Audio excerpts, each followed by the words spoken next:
Jay, thank you so much for taking the time to speak to me. I was so looking forward to this. Oh, thank you so much. I'm really looking forward to it too, and grateful to be with you. Amazing. How are you doing today? I'm doing really well. I've had a crazy 24 to 48 hours, and it's been truly phenomenal to just feel all the love. I feel super grateful and humbled right now. So it's been amazing.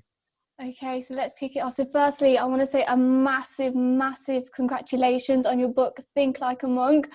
And it's got #1 international Amazon bestseller. So how are you feeling?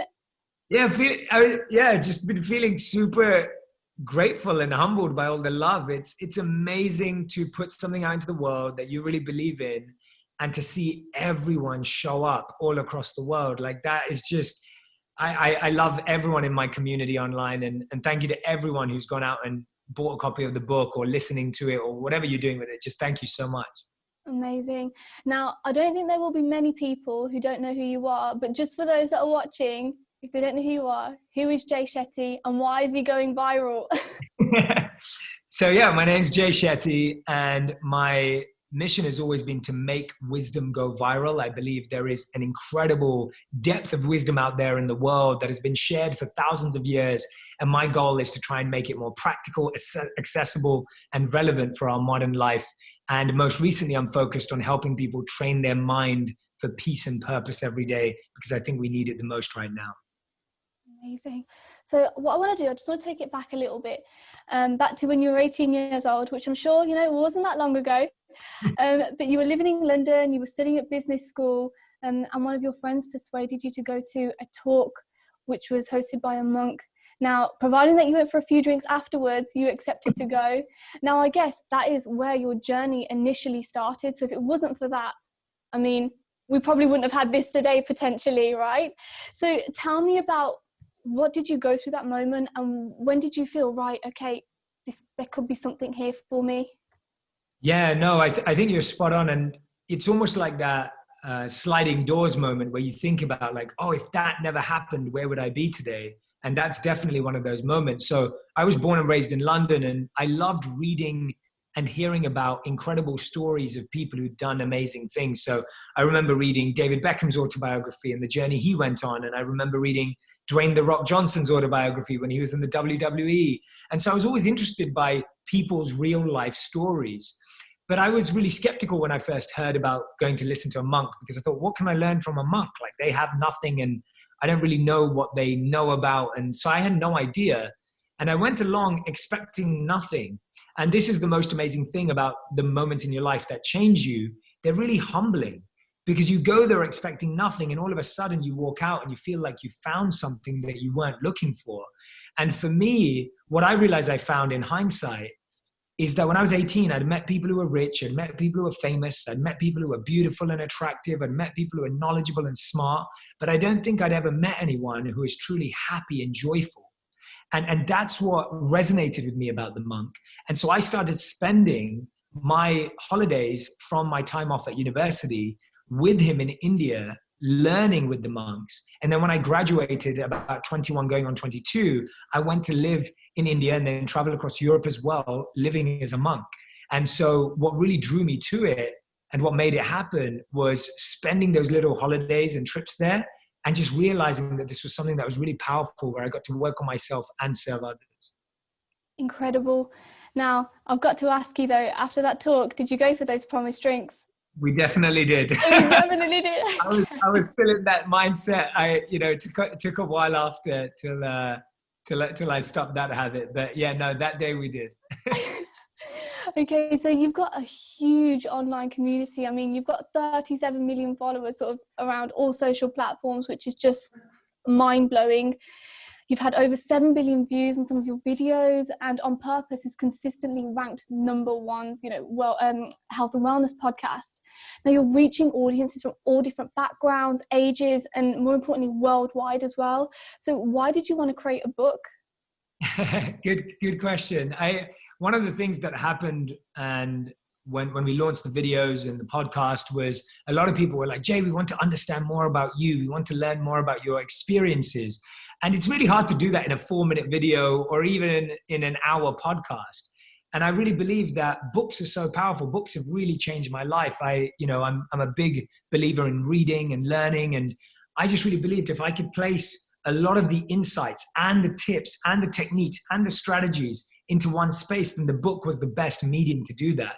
So in this book, Think Like a Monk, you will find stories that will inspire you, personal ones, and stories of other incredible people that will help you in your journey. You'll find science to back up every claim. So I really believe that having science and studies and research help us understand why something works. And thirdly, you'll find all the practical steps and strategies that you can start doing today to actually feel the benefits. And I really felt that the book was the best way to encapsulate all those ideas. When did you start writing the book, and did you learn anything along the way? Yeah, so I started writing the book. I think I wrote like the summary and the proposal in like December 2018. And then January 2019 was when I started really writing it, and then finished writing it at the end of last year.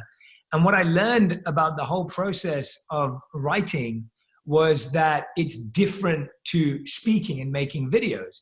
And I really wanted the book to remain conversational, and I really wanted people to feel like I was sitting with them, next to them, having this conversation. And so that was a really interesting learning curve for me, because I realized that that translated differently when writing. So that was a real journey for me. Amazing. So you went to monk school for 3 years. How was it taking that initial step? Because obviously you're from an Indian background. So I know my parents, and I'm sure many others are like, don't go down this route. You've got to become a doctor. You've got to become a lawyer. You've got to become a dentist, So how was that? Yeah, my parents thankfully have always been very allowing of me to take my own steps. So my parents have kind of always given me a lot of freedom to just be like, okay, whatever you want to do it, just do it well. And so they've given me a bit of that space and freedom, but definitely from the extended society and extended community, and you know what it can be like. There was a lot of that. A lot of people were like, Jay, you're never going to get a job again. Jay, you've just wasted your education. What was the point of your degree? What's going to happen if it doesn't work out? So there was so much anxiety and noise and pressure. But I think what really helped me, and this is something that everyone can benefit from, is because I'd spent those summers and the Christmas holidays spending time there, I'd got such a deep experience that I knew it was right for me. And I think that's the thing, that when you start something, not everyone will understand. And sometimes you can wait and try and convince people and try and make them understand. But actually the best thing you can do is just do what you want to do. And people will eventually understand, because you can't expect everyone to understand it when you want to do it.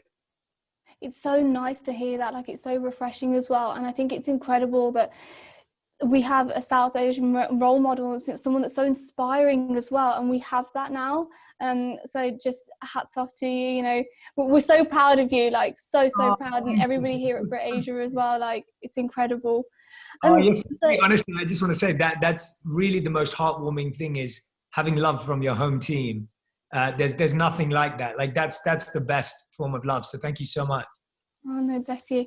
And so after monk school, you returned back to the UK. I mean, why was that? And yeah, tell us about that. So I definitely lived and traveled in the UK even as a monk during my time. But when I moved back in with my parents properly after I finished my 3 years, it was really tough. And it was one of the lowest moments in my life, because I didn't know who the Prime Minister was. I didn't know who won the World Cup. I hadn't done small talk for 3 years. I was either silenced or talking about texts and scriptures and things like that. And so it was a culture shock almost, in a weird way. And I really didn't know how I would fit in again. And then it was almost like everything that everyone said came true. Everyone was like, you're never going to get a job again. And I came back and I was rejected from 40 companies before an interview. And so I was like, okay, maybe they were right. And then people were like, well, what are you going to do with your life now? Because how are you going to integrate, and how are you going to take care of yourself? How are you going to pay the bills? And so there was a lot of anxiety. And I'd say for the first month, I was really stressed out, felt a lot of pressure, ate a lot of chocolate because I hadn't eaten chocolate for a long time, listened to a lot of Drake because I dropped back into all my old likes and habits. And then after a month of kind of like sleeping in, being lazy, losing all my training, I started to realize that, wait a minute, everything I learned as a monk is practical to my life. So why don't I start experimenting with it? And so monk school was like going to school. And the last 7 years since I left have been the exam. And so everything in Think Like a Monk is almost like my guidebook of how I applied the lessons that I learned in 3 years to the last 7 years to be where I am today, and to understand myself better. So it's almost like Think Like a Monk is almost like the guide of how to, of what I learned about the exam and the test, and all the principles that worked for me. If there is one thing that you want people to take away from this book, what would it be? And you can't say Think Like a Monk. I won't. The number one thing I want people to take away from the book is that chapter 5 is a chapter dedicated to discovering your purpose. And the Sanskrit word for purpose is dharma. And purpose and passion are these elusive, intangible concepts that we just throw around and we hear these words. And dharma really is an incredible piece of wisdom that really simplifies it. So I think the one thing I want people to take away from this book is that they can let go of their past. They can grow and find their purpose. And then hopefully at one point they'll give it away to other people and become a leader in their own way. That's great. I know we've got to wrap this up now, Jay, but thank you so much for taking the time to speak to me. Congratulations. I wish you all the best. Hopefully next time we can get you into the BritAsia studio so we can meet each other in person, and you can sign my book too. But thank you. But before you go, is it okay if we take a virtual selfie? Can we do that? Let's do it. Yeah? Let's okay. Yeah. All right. Are we ready? Yeah. Okay, let's go. Hey, okay. Awesome. That's great. Thank you so much, Jay. Thank you so much. So nice meeting you. And I really do look forward to coming into the studio when I'm back in London. That would be amazing. We'd love to get you down here. Thank you. Okay, take care. Bye.